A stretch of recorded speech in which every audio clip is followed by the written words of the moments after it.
एक गांव में बाबूलाल नाम का एक व्यक्ति रहता था। वो गांव में छोले भटूरे का ठेला लगाया करता था। बाबूलाल बहुत दयालु व्यक्ति था और उसके छोले भटूरे काफी लोकप्रिय भी थे। बाबूलाल गरीबों को मुफ्त में ही छोले भटूरे खिलाता था। बाबूलाल की पत्नी निर्मला हर बार की तरह आज भी शाम को बाबूलाल से झगड़ा कर रही थी। अजी, मैं आपको समझा समझा कर तंग आ चुकी हूँ, लेकिन आप हो कि मेरी बात एक भी नहीं सुनते। आधे से ज्यादा तो छोले भटूरे तो आप मुफ्त में बांट देते हो।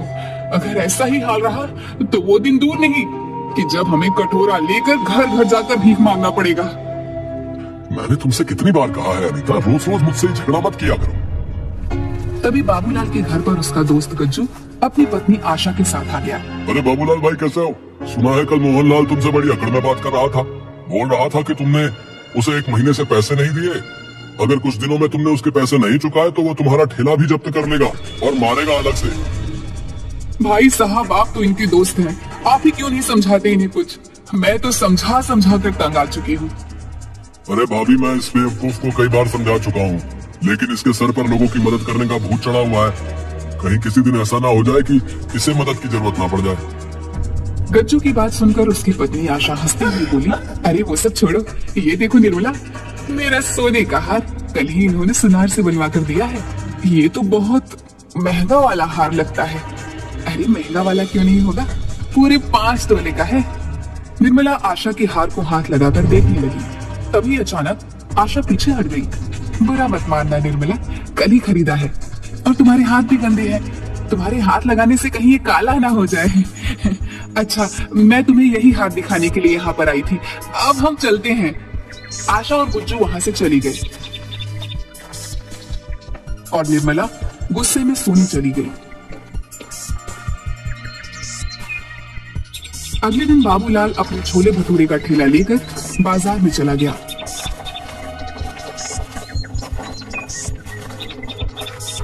बाबूलाल के बगल में ही मुखिया का खास आदमी नरेश भी ठेला लगाता था। नरेश बाबूलाल को देखकर गुस्से से बोला, क्या आज भी अपने छोले भटूरे मुफ्त में बांटेगा? नरेश भैया, मैं सिर्फ गरीबों से पैसे नहीं लेता। अबे बेवकूफ, छोले भटूरे कौन से यहाँ पर कार वाले खाने आते हैं? सब गरीबी खाने आते हैं। तेरी ये गरीबों को मुफ्त में खिलाने की आदत मुझे बर्बाद कर दे रही है। ये तो कोई बात नहीं हुई नरेश भैया। किसी गरीब को खाना खिलाना तो पुण्य का काम होता है। लगता है तू ऐसे नहीं मानेगा, मेरी मुखिया से शिकायत करनी पड़ेगी। इतना कहकर नरेश अपना ठेला लेकर मुखिया के पास चला गया।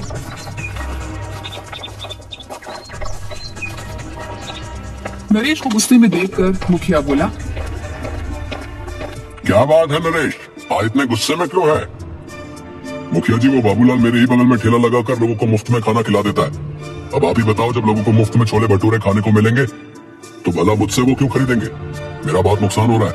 नरेश की बात सुनकर मुखिया गहरी सोच में डूबकर बोला, तो चिंता मत कर, इसका उपाय है मेरे पास। इस बाबूलाल को गरीबों को खिलाने की बहुत आदत है ना। आज के बाद इसके पास इतने गरीब लोग आएंगे कि ये बाबूलाल उन्हें खिलाते खिलाते कंगाल हो जाएगा। मैं आपकी बात का मतलब नहीं समझा। अगर तू समझता होता तो तू मेरी जगह होता ना। बस तू निश्चिंत होकर यहाँ से चला जा, चल। नरेश वहां से चला गया। अगले दिन मुखिया ने अपने लोगों को इकट्ठा करके उनसे कहा, सुनो, तुम सबको मैंने यहाँ पर एक खास काम के लिए बुलाया। आज से तुम लोग सब गरीब बनकर बाबूलाल के ठेले पर जाओगे और उसके छोले भटूरे खाकर आओगे। देखता हूँ ये बाबूलाल कब तक मुफ्त में छोले भटूरे खिलाएगा। अगले दिन मुखिया के सारे आदमी गरीब बनकर बाबूलाल के ठेले पर पहुंच गए और उस दिन उन सब ने किसी भी ग्राहक को आने का मौका नहीं दिया।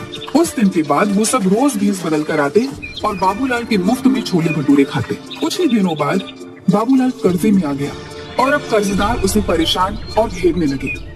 बाबूलाल परेशान होकर ठेला लगाकर खड़ा था कि तभी मुखिया के आदमी संजू और नरेश वहां पर आ गए। क्या बात है बाबूलाल, आज कैसे मुंह लटकाए हुए बैठा है? ऐसी कोई बात नहीं मुखिया जी, आज तेरे चेहरे पर वो चमक नहीं दिखाई दे रही।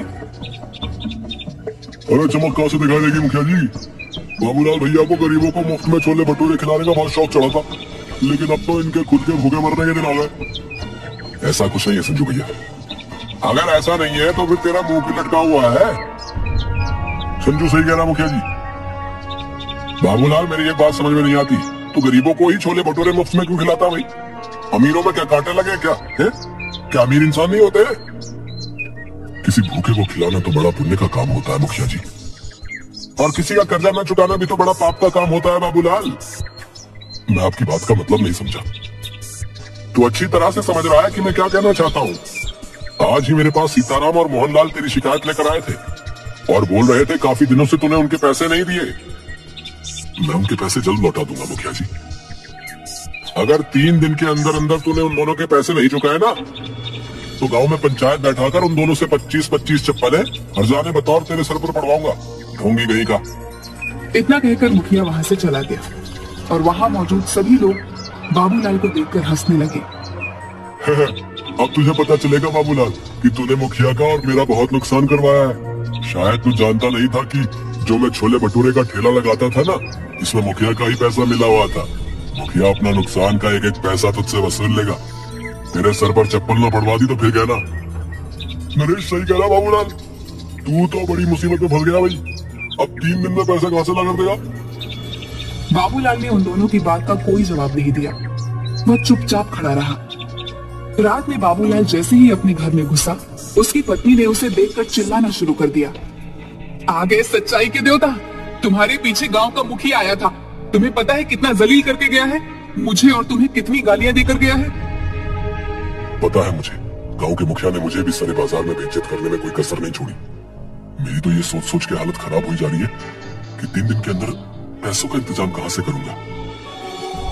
अब यही दिन देखना बाकी रह गया था। ले देकर हमारे पास यही एक रहने का घर था, पर अब तो मुझे ये भी बिकता हुआ नजर आ रहा है। जाओ इस मकान को भी बेचकर गरीबों और भुखमरों को मुफ्त में खिला देना। इतना कहकर निर्मला पैर पटकते हुए कमरे में चली गई और बाबूलाल पूरी रात नहीं सोया। अगले दिन बाबूलाल फिर से ठेला लेकर गांव की ओर चल दिया। बाबूलाल आज बहुत उदास था। वह अपना ठेला एक बरगद के पेड़ के पास खड़ा करके रोने लगा।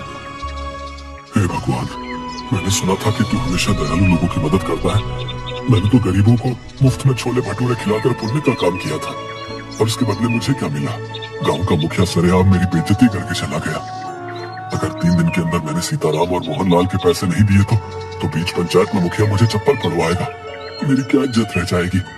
अब मैं किसी भी गरीब को मुफ्त में नहीं खिलाऊंगा। मुझे माफ कर देना भगवान, मेरे पास इसके अलावा और कोई चारा नहीं। कुछ देर बाद बाबूलाल गांव में जाकर ठेला लेकर आ गया, मगर आज उसने किसी को मुफ्त में नहीं खिलाया। कुछ देर बाद एक बूढ़े पति पत्नी उसके पास आकर खड़े हो गए। हमने सुना है बेटा कि तुम गरीबों को मुफ्त में खिलाते हो। हम पति पत्नी 3 दिन से भूखे हैं। भूख से हमारी हालत खराब है। क्या तुम हम दोनों को छोले भटूरे खिला सकते हो? हमारे पास पैसे नहीं है। माफ करो बाबा, आज मैं किसी को मुफ्त में नहीं खिला रहा। बाबूलाल की बात सुनकर वहाँ पर खड़े हुए लोग बाबूलाल को देखकर हंसने लगे। अब ठीक है बेटा, जैसी तुम्हारी मर्जी। मैं तो किसी भी प्रकार से भूखा रह लेता हूँ, लेकिन ये मेरी पत्नी कुछ दिनों से बीमार भी चल रही है। तुम ऐसे ही कुछ खिला दो। मेरी मजबूरी समझो बाबा, मुझसे किसी को भूखा नहीं देखा जाता, लेकिन आज मैं बहुत मजबूर हूँ। अगर आज भी मैंने मुफ्त में खिला दिया तो मेरी बहुत ज्यादा बदनामी और बेइज्जती हो जाएगी। मेरे पास पैसे तो नहीं है बेटा, लेकिन हाँ कुछ मिट्टी के कंकड़ पड़े हुए हैं। तुम उन मिट्टी के कंकड़ों के बदले मुझे और मेरी पत्नी को छोले भटूरे खिला सकते हो। बाबा मैं भला मिट्टी के कंकड़ों का क्या करूंगा? मुझे पैसों की जरूरत है। गरीब की दी हुई कोई भी चीज बेकार नहीं होती बेटा। एक ना एक दिन वो काम जरूर आती है। उपहार समझ कर रख लेना। बाबूलाल को उस बुजुर्ग पर बहुत ज्यादा तरस आया। ठीक है बाबा, लाओ उन मिट्टी के कंकड़ों को तो मैं तुम्हारा आशीर्वाद समझ कर रख लेता हूँ। तुम दोनों जितना खा सकते हो उतना खा लो। उस बूढ़े ने एक पोटली बाबूलाल के हाथों में थमा दी। बाबूलाल ने देखा उसमें मिट्टी के कंकड़ रखे हुए थे। बाबूलाल दोनों पति पत्नी के लिए गर्मा गर्म छोले भटूरे बनाने लगा।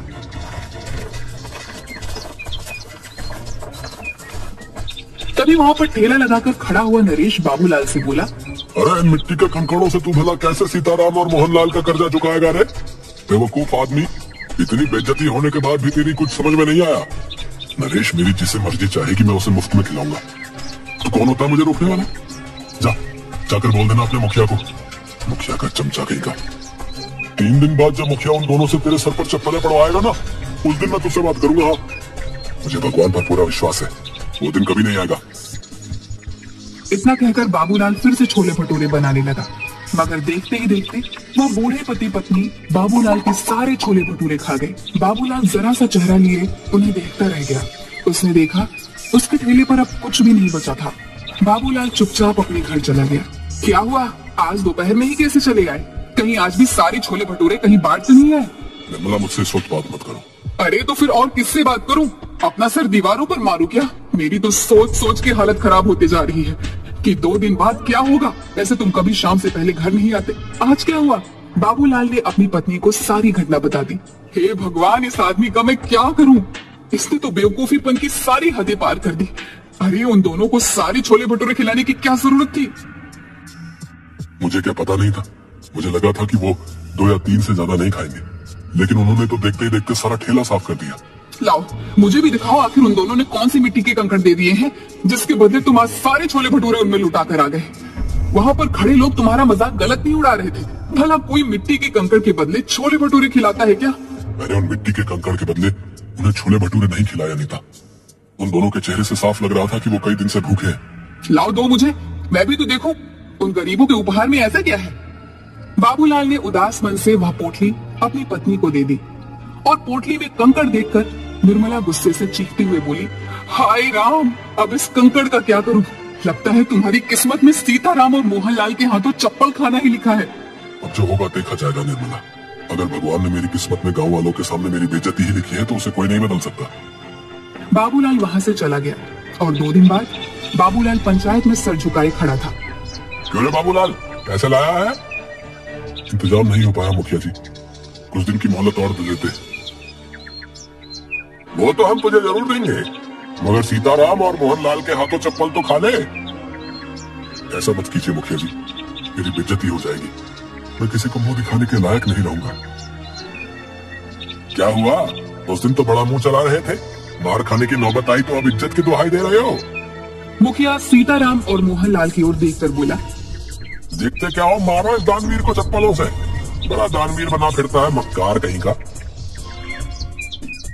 मुखिया की बात सुनकर मोहनलाल और सीताराम बाबूलाल को चप्पलों से मारने ही वाले थे कि तभी वहां पर बाबूलाल की पत्नी निर्मला आ गई। खबरदार, जो मेरे पति को किसी ने हाथ भी लगाया। क्यों रे बाबूलाल की पत्नी, तुझे पता नहीं तेरे पति ने दोनों से कर्जा लिया था? तेरी इतनी हिम्मत कि तू मुखिया के आदेश को चुनौती दे? मुखिया की बात सुनकर निर्मला ने मोहनलाल और सीताराम के पैसे मुखिया के मुंह पर मार दिए। ये लो, पकड़ो इन दोनों के पैसे।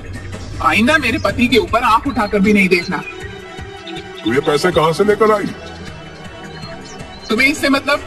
तुम्हें इनके सारे पैसे चाहिए थे ना, और इनके पैसे मैंने तुम्हारे मुंह पर मार दिए।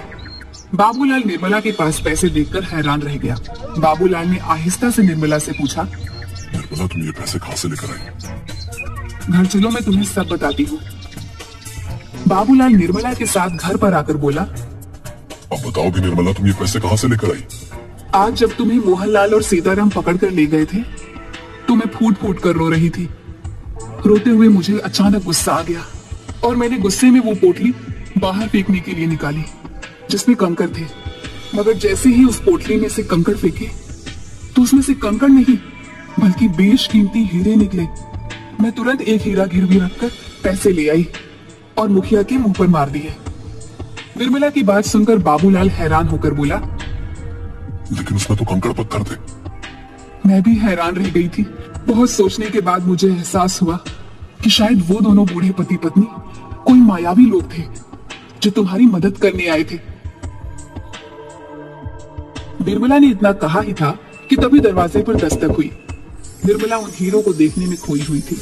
बाबूलाल ने जाकर दरवाजा खोल दिया। दरवाजे के बाहर वही बूढ़े पति पत्नी थे जो बाबूलाल की ओर देखकर मुस्कुरा रहे थे। आप दोनों कौन हैं? हम दोनों देव हैं। 2 दिन पहले तुम जिस बरगद के पेड़ के नीचे खड़े होकर भगवान से बातें कर रहे थे, हम दोनों तुम्हारी बातें सुन रहे थे। हमें लगा कि तुम्हारी मदद करनी चाहिए। मैं आप दोनों का कैसे शुक्रिया अदा करूं? अगर तुम्हें हमारा शुक्रिया अदा करना है तो एक बात ध्यान रखना, इन हीरो को बेचने के बाद तुम बहुत ज्यादा अमीर हो जाओगे, लेकिन कभी भी गरीबों को खाना खिलाना मत भूलना। चाहे कितनी भी अड़चने आए, चाहे कितनी भी परेशानियां आए, याद रखना भगवान उस व्यक्ति को बहुत ज्यादा पसंद करता है जिसके दिल में दूसरों के लिए दर्द होता है। इतना कहकर वो दोनों बूढ़े पति पत्नी वहां से गायब हो गए। उस दिन के बाद बाबूलाल देखते ही देखते बेहद अमीर हो गया, लेकिन वो आज भी गरीबों को मुफ्त में छोले भटूरे खिलाता है।